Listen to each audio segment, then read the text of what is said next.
हां बोला. ओम साई महिला साहेब लोक म्हणत तुम्हाला समजत नाही, तुम्ही मतीच्या घरी जा, आम्हाला तिथं पाठवते. काही समजलं नाही की तिथं पाठवून देत, तुम्ही मतीच्या घरी जा, तिथं काम करा. सांगतच नाही कसं करावं लागतं. बोलू का? आमचा आहे सर ओम साई महिला बचत गट.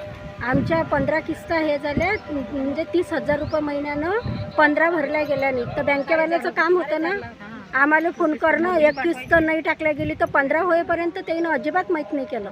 अच्छा, हे तुम्हाला कधी माहीत पडलं? हे आम्हाला आता आमचा डबल 10 लाखाचा प्रस्ताव झाला होता मंजूर पंचायत समितीनं. तर त्यानं असं म्हटलं की बा तुमचं लोन आमच्यापर्यंत पोचलं नाही, 6.5 लाखाचे तुमचे 2च लाख आले, 4,20,000 थकीत आहेत. तर त्याच्यानं हे कारवाई करण्यात आली. पुढे इथं अंजनगाव पोलीस स्टेशनला आले, साहेबांनी काय सांगितलं तुम्हाला? तिथं बँकेवाल्यानं सांगितलं. तिथं अंजनगाव पोलीस स्टेशनला आले तर साहेबांनी काय सांगितलं? साहेबांनी सांगितलं की तुम्ही काही गुन्हेगार नाही आहे, तुमची फसवणूक झालेली आहे बा, तुमची बचत भरल्या नाही गेली तर तुम्ही कारवाई करू शकता. तुम्हाला कारवाई करण्यासाठी चिंचोलीला जा बा. चिंचोलीला रायमापूर चिंचोली जे आहे ना पोलीस स्टेशन, वडोदकर साहेब ठीक करू शकता. सर्व गटांचीच आहे ना. मग आता तुम्ही इथून कुठं जाणार? चिंचोली रायमापूर का सर्व? ठीक आहे. नाही एक मिनिट, आपण कशासाठी आले मुन्ना भाऊ इथे? जय महाराष्ट्र. मी मुन्ना इसोकार, शिवसेना शहर अध्यक्ष अंजनगाव.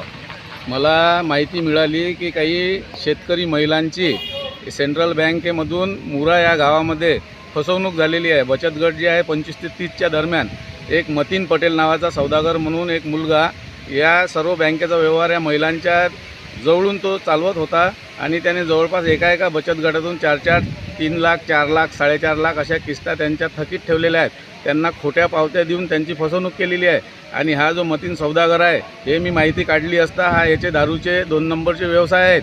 मग याचे जर व्यवसाय आहेत, याचा काही जर पुरवठा जर प्रशासनाला भेटत असेल आणि त्याच्यामुळे ही जर कारवाई होत नसेल आणि हे प्रकरण जर दाबल्या जात असेल तर हे अत्यंत चुकीचं आहे. शिवसेना या विरोधात कठोर कारवाई करणार आहे. प्रशासनालाही सांगणार आहे. शिंदे साहेबापर्यंत हा निरोप जाणार आहे. जर आमच्या कष्टकरी गरीब महिलांची फसवणूक कोणी करत असेल त्याच्यावर तात्काळ कारवाई करण्यात यावी आणि त्यांना ज्यांचे पैसे परत मिळण्यात यावे. नाही तर शिवसेना इथे आंदोलन करण्याचा तुम्हाला निर्धार दाखवतो. कोणत्या बँकेचे पैसे कोणत्या बँकेने फसवलेले? सेंट्रल बँक जी आहे अंजनगावची, त्या सेंट्रल बँकेमध्ये या बचत गटाच्या महिला पैसे भरत होत्या आणि त्यांनी एका मतीन सौदागर नावाच्या पुरुषाला मुऱ्याची सर्व जबाबदारी दिली होती.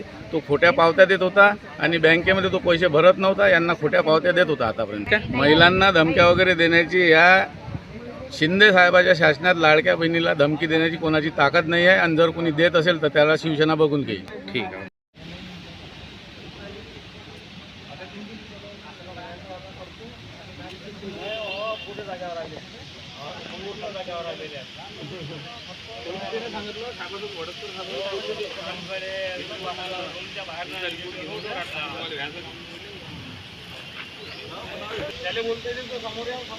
पहिले आपल्या गटाचं नाव असला बचत गट आहे आमचा. आम्ही मतीन सौदागर जो किस्त भरत होतो. आता बँकचा माणूस आहे म्हणून तसा. तर त्यांचं कसं आहे, त्यांनी 1 किस्त भरल्या गेली आणि 14 किस्त आमच्या थकीत आहेत. बँकमध्ये गेलो तर आमच्या अकाउंटमध्ये पैसेच नाही आहे म्हणून आम्ही हे तक्रार केली. किती दिवसापासून तुम्ही पैसे भरून राहिले तिथून? 1.5 वर्ष झाले आम्हाला पैसे भरायचे आहे. म्हणजे मार्चपासून फेब्रुवारीमध्ये लोन तयार झालं आणि मार्चपासून आम्ही पैसे भरत आहोत. लोन कुठून मिळालं तुम्हाला? लोन बँकमधूनच मिळालं, सेंट्रल बँकमधून.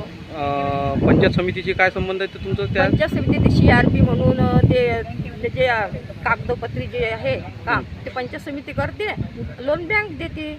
किती बचत गट आहेत आता ते एकूण तर मला वाटतं नाही, भरपूर आहेत ते. 26 बचत गट. 26 बचत गट.